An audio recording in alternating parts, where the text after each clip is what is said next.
全くです、殿下。役得というには役得すぎる光景。手が震えてうまく写真が撮れませぬ。いや撮ってるけど。こんな絶景を間近で見るとか課金もなしでどこに課金すれば。これ運を使い果たして今日で人生が終わるパターンでは。いかがですか、我がオーベルヌ家の被服部が縫い上げた衣装の着心地は。ああ、悪くないね。とはいえ、腰の締め付けがさすがに苦しいが。All right, we just got done watching Villainess episode number 11, Villainous Dad, Bureaucrat Dad, whatever you want to call it. Episode number 11, and I thought this episode was so effing hilarious. I have two major gripes about the episode. I'll talk about them in a second, but the introduction of the brand new character Francetti was really, really good. I love how my first thought when she was introduced was like, oh, is this girl also from another world type deal? Just because her personality, the way that she's so otaku, the way that she seemed over the top about like really obsessive about plays, it just seemed like she was a prime character for somebody who maybe also isekai into this world. Now, that doesn't seem to be the case. It just seems that the author, the creator, just wrote them in this way. But the way that she was obsessive about plays, obsessive about cameras, the way that she said, "My hand is shaking," as trying to take pictures of the prince and the duke or whatever. Like, I thought that was legitimately, like, I found it extremely funny, and I was extremely entertained by it. So every time that she was on screen, whether she was interacting with Grace or Anna, Jesus Christ, I can speak. Whether she was speaking with Anna or with Grace, and they were like, talking about the plans for the play, whether she was kowtowing and apologizing and to Grace about everything else, like just every time that she was on screen, it was just a pleasure to watch, and I thought once again it was so funny. And one of my bigger enjoyments of this specific episode is we got like maybe 30 seconds of showing the quote unquote real world. As I've stated in the past, I think the real world aspect behind it, like the fact that the daughter and the mom, although I love learning more about them and their personalities, I think their personalities are awesome. I think that he found he found a perfect wife, had a perfect daughter for him. It fits in. I love them, but I think that the real world aspect of the story, the show, the purpose of it, I think it's the worst part of the show. Just having some old guy isekai into a Tome game is it's more than enough. The rest was additive, and the way it was written kind of feels like an afterthought. But I'm gonna let that one go. Okay, I'm not gonna harp on that because I can talk about that for 10 minutes. I won't do it, I promise. So I feel like this episode was better than a couple of the other episodes because we didn't really get any of the real world stuff happening. We didn't get any intervention by the daughter or the wife. We didn't get there was no additional questions that were asked, nothing. So I thought that the episode definitely was affected positively because of that. The rest is, we got to learn also that the play that they're going to be doing, it was written by, I think her name's Letitia Auvergne, but Grace's mother, who he hasn't met and he hasn't had any interaction with, she's the one who wrote the play that they're about to do, which I think is freakishly cool. And I don't know if it's part of the game or not, but I just think that if it's not part of the game, that little like tidbit of information is awesome. Again, I love that as Grace has been attempting to learn her lines, that because 𝐒𝐚𝐧𝐬𝐵𝐭 has the elegant cheat that's affecting him since he got to this world, it's also affecting him being able to actually deliver the lines as they're written because his cheat continues to want to rewrite how he says something. So if he were to say, get over there, more likely it would sound like, young man, moveth this dayeth. You know what I mean? Just ridiculous. So I love that. I thought that was absolutely just hilarious. And then the boys dressed up as the girls, I thought fit perfectly, especially the little prince. I was like, okay, they nailed it with that guy. And just the reactions overall, I'm telling you, this Francetti character just really, really, really set the character ablaze. And then the last thing I absolutely adored about the episode was the life lesson that Grace was teaching Anna about basically that when it comes to being a noble, but really she was using her manager hat.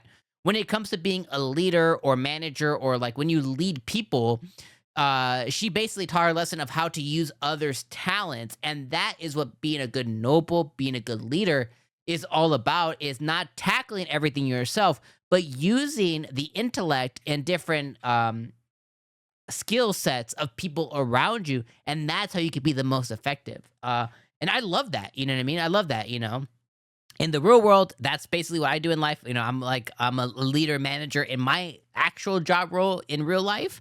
So that hit home for me. So I loved all of that. Okay. Now, what I didn't like wasn't much. So I won't really rag on it too much. But here's the thing. I liked Francette, the new character that introduced. I loved her so much that the thing that kind of made me a little not angry, because that's not the right word, but the thing that made me the most feel some type of way was like such a genuine vibe changing character in a great way was introduced so late. We only have one episode left. Next episode is the last episode. So we have this character that's so good that was saved till the end of the show, which I hate the fact that such a unique, funny character that could have really been implemented earlier on in some way, shape, or form was held for so long until the end. So that's the first slight. And then the second one is we have one episode left. So I've talked to you guys over and over before if you've been watching my videos. If you haven't, some of the things were I want to know what's going to happen. I want to know, if he beats the game, is he going to return to his body? I want to know, is he stuck here forever? I want to know, why can the girls in the real world interact with the world here? Is it just because they're the game? Well, she stuck her hands through the screen, and they didn't really explain that whatsoever. There's so many different things that has happened that they're just going to gloss over and not explain. And we also won't get to see what happens, if he beats the game and gets stuck here, what happens after? What happens to his real body? Does he actually end up croaking and dying? There's so many just unanswered things that we're never going to get the answer for because everything is just building up to this final play and introducing her mother finally. But we're just going to get left. I'm trying to think of a nicer way to say this than I want to. But we're just going to be left with blue balls. And it just sucks. And if you're a girl, you don't get that reference. Or maybe you understand it. But we're just going to be left high and dry. Because we're not actually going to get a real ending of any kind that's going to feel really good to us. I could be wrong. I hope I'm wrong. But consider we have about 19, 20 minutes left of content. And the play is the big thing that we've built up to, including her mother. I just don't think we're going to get anything that's going to satiate that within us. The one anecdote is, and again, I could be wrong because I haven't looked at popularity stuff, but this show is a cut above a lot of things out that came out this season. So I hope that this found the right audience, the right supportive audience that includes you and I.